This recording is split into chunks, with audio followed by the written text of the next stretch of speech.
প্রিয় ছাত্রছাত্রী, তোমরা যারা বিভিন্ন কম্পিটিটিভ এক্সামে অংশ নিচ্ছ, তোমাদের সকলকে আমার এএসডিপি স্টাডি রুমে স্বাগত। তো তোমরা দেখতেই পাচ্ছ আমি আজকে সাধারণ বিজ্ঞান অর্থাৎ জেনারেল সায়েন্স নিয়ে আলোচনা করছি এবং এই প্রশ্নগুলি 2005 সালে ডব্লিউবিসিএসে এসছে। তো বিসিএস এর যদি আমরা প্রশ্নপত্র সলভ করি তো যে কোনো কম্পিটিটিভ এক্সাম কিন্তু আমরা ক্র্যাক করতে পারবো। তো চলো, 1 নম্বর দাগে যে প্রশ্নটি রয়েছে দেখো, দন্ত চিকিৎসকরা ব্যবহার করেন, এই প্রশ্নের উত্তর হবে অপশান ডি, উত্তল আয়না। সমস্যা সমাধান হয় এর জন্য, কিসের জন্য সমস্যা সমাধান হয়? অতীত অভিজ্ঞতা থেকে সমস্যা সমাধান হয়, অর্থাৎ অপশান বি। কোলেস্টেরলের প্রকার, কোলেস্টেরলের প্রকার হচ্ছে সম্পৃক্ত কি স্নেহ পদার্থ, অর্থাৎ অপশান এ।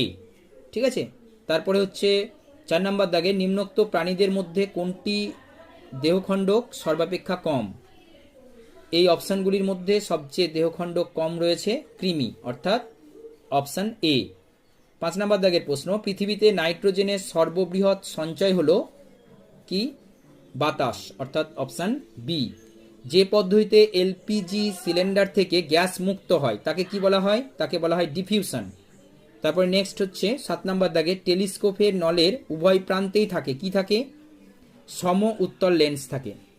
8 নম্বর দাগের প্রশ্নটি দেখো, একজন পুরুষের রক্ত সংবহনতন্ত্রে রক্তের পরিমাণ কত? রক্তের পরিমাণ হচ্ছে 5 লিটার, অপশান সি। 9 নম্বর দাগের প্রশ্নটি দেখো, নর এপিনেফ্রিনের প্রধান কাজ কি? প্রধান কাজ হচ্ছে রক্তচাপ বৃদ্ধি করা, অর্থাৎ অপশান এ। তারপরে চলে এসছো 10 নম্বর দাগের প্রশ্ন, উদ্ভিদ গ্লুকোজ সঞ্চিত রাখে কোথায়?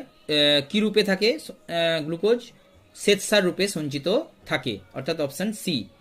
11 নম্বর দাগের প্রশ্ন, কোষের গঠন অনুযায়ী নিম্নোক্তদের মধ্যে কোনটি সবচেয়ে জটিল? সবচেয়ে জটিল গঠন হচ্ছে তোমার ছত্রাক, অর্থাৎ অপশান ডি। নেক্সট হচ্ছে 12 নম্বর দাগের, এক্স রশ্মি যার মধ্য দিয়ে যেতে পারে না? হাড়ের মধ্য দিয়ে, অপশান বি। আমরা জানি মাংসপেশি ভেদ করতে পারে কিন্তু হাড় ভেদ করতে পারে না এক্স রশ্মি। এরপরে 13 নম্বর দাগের, একটি অ্যালার্ম ঘড়িতে কটি কাঁটা থাকে? একটি অ্যালার্ম ঘড়িতে তোমার 4টি কাঁটা থাকে, অপশান ডি। ভিটামিন সি এর বৈজ্ঞানিক নাম কি? ভিটামিন সি এর রাসায়নিক নাম বা বৈজ্ঞানিক নাম হচ্ছে অ্যাসকর্বিক অ্যাসিড, অর্থাৎ অপশান সি। হ্যাঁ, ঠিক আছে। অ্যাসিটিক অ্যাসিড তো আমরা জানি যে এটা হচ্ছে তোমার ভিনিগার, অ্যাসিটিক অ্যাসিডের জলীয় দ্রবণ। আর মিউরিয়েটিক অ্যাসিড হচ্ছে HCl কে বলা হয়। আর ল্যাকটিক অ্যাসিড হচ্ছে দুধে থাকে, তোমরা জানো, দুধ থেকে দই যেটা হচ্ছে। নেক্সট হচ্ছে 15 নম্বর দাগের প্রশ্ন, নিম্নোক্ত উদ্ভিদ কোষকলার মধ্যে কোনটি মৃত কোষ দ্বারা গঠিত? এটার অপশান হচ্ছে উত্তর হবে এ, অর্থাৎ জাইলেম। Thank you.